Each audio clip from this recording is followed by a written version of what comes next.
What's up, everybody? Welcome back to the Hes Project. I'm John Ordolaza, and we're here today on a Friday gonna be talking about Venom, Let There Be Carnage. It is a sequel to Venom from 2018, still starring Tom Hardy, and they've added in Woody Harrelson as Cletus Cassidy himself, Carnage. So let's talk about it. If you guys haven't checked out my review I did of the 2018 Venom film, go check it out. I posted it a few days ago. You might want to check that out because I have some thoughts. I know some people may really enjoy Venom. It's a fun time. I get it. It has that vibe of superhero films before the MCU, like early 2000s to even like late 90s feel.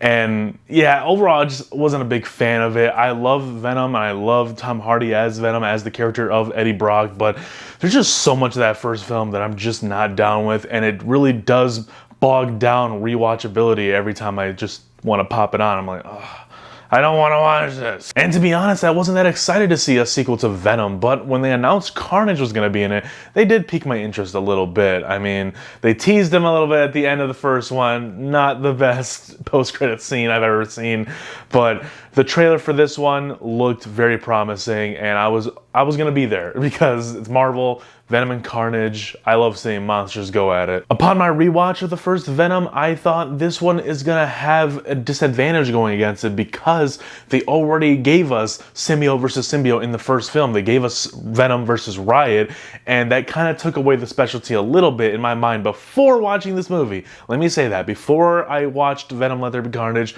the specialty was wearing down on me.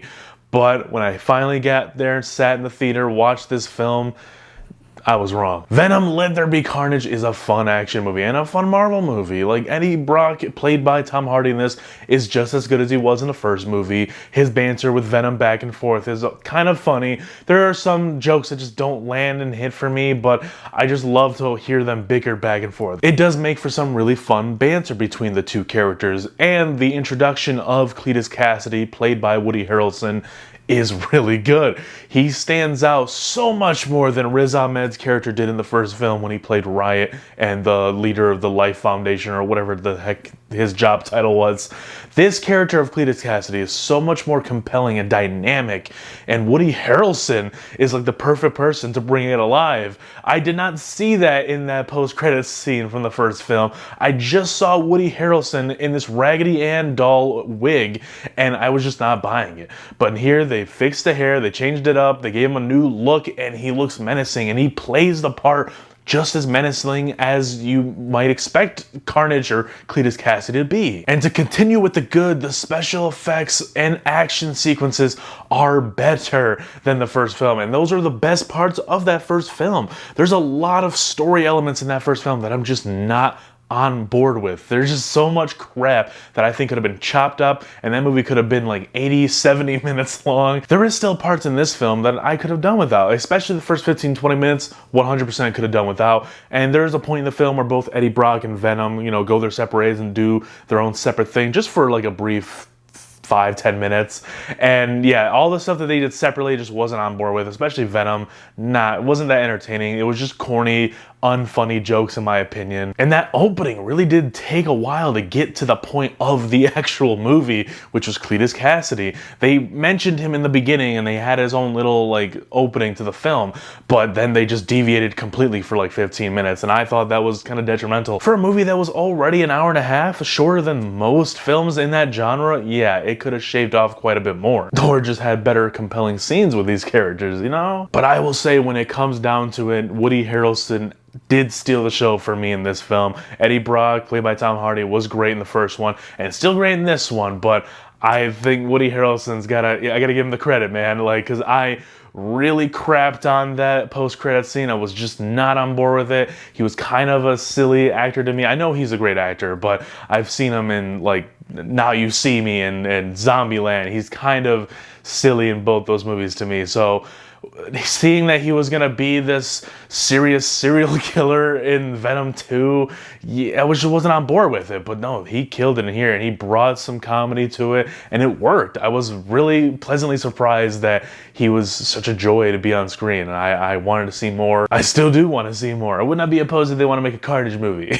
I'm joking. No, I don't make a Carnage movie. Please don't do that. Don't do it. And as I mentioned before, Andy Serkis is the director of this film, and that came as a bit of a shock to me when I first heard it, because I know him as an actor, as a motion capture actor at first, and not a director. This is his directorial debut, so it was just jarring to me that they would pick him for a sequel to a movie that did really well in the box office.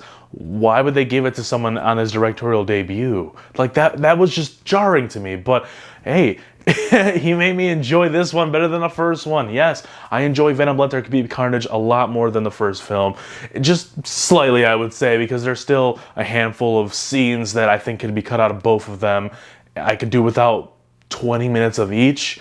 They could easily be like these short-ass movies, and they'll be effective. I will say the visual effects are an improvement from the first one. They were already pretty decent in that one, but I think they're vastly improved in here. And the score, I gotta give it to him. I forgot the guy's name, but I recognize his name. I think he did the score for the Wolverine back in 2013, and he composed a really great theme for Venom in here. There was just no themes in the first Venom. It had some pretty good sounding music for action background sound, but there were themes in here, and I really loved it. It built to the aesthetic of the whole thing, of this being this live action cartoon, because that's what it is. Venom and Carnage are like the most cartoonish characters in the Marvel comics. Like, well, the street level, I guess, because there's some crazier ones that are cosmic beings and whatnot that the Marvel Cinematic Universe are getting into soon, but in terms of street level people, I guess, Venom and Carnage are pretty freaking wacky in concept.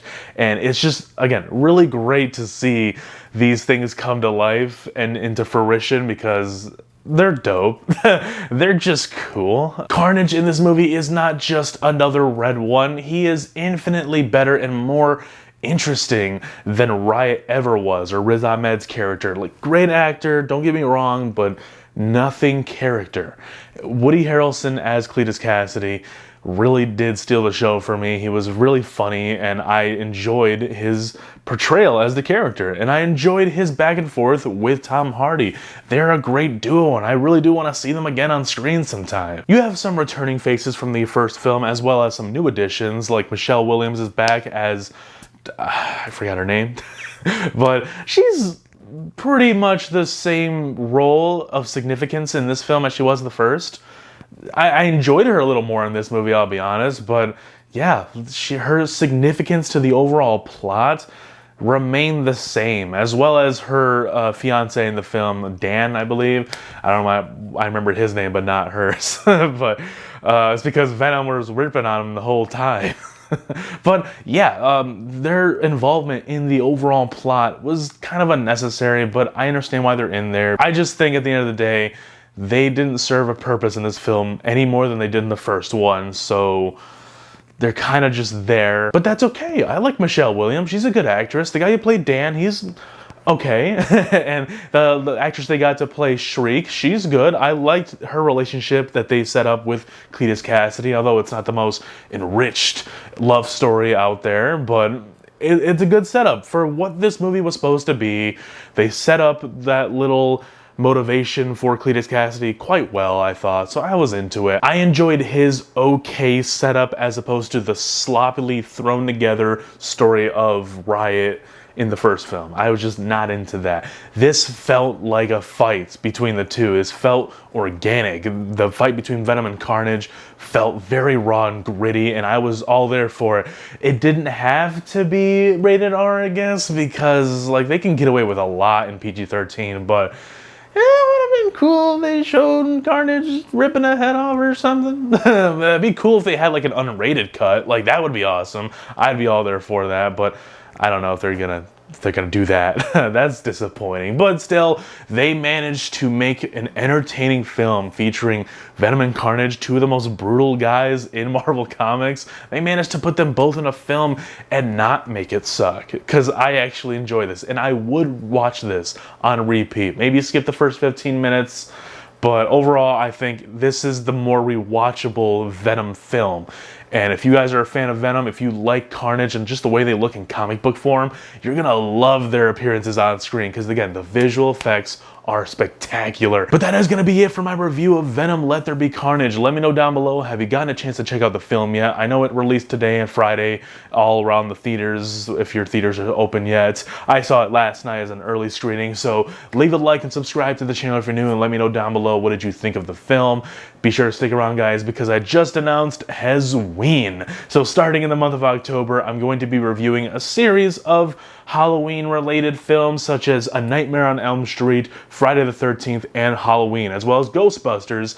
Not sure which ones are going to come first or whatever, but just stick around the channel because it's going to get a little spooky. Some of these movies I haven't even seen, so it's going to be entertaining, guys. There's going to be a lot of first-time watch reactions, so you might want to stick around because there's a lot of fun coming to the channel, and there's always more to come.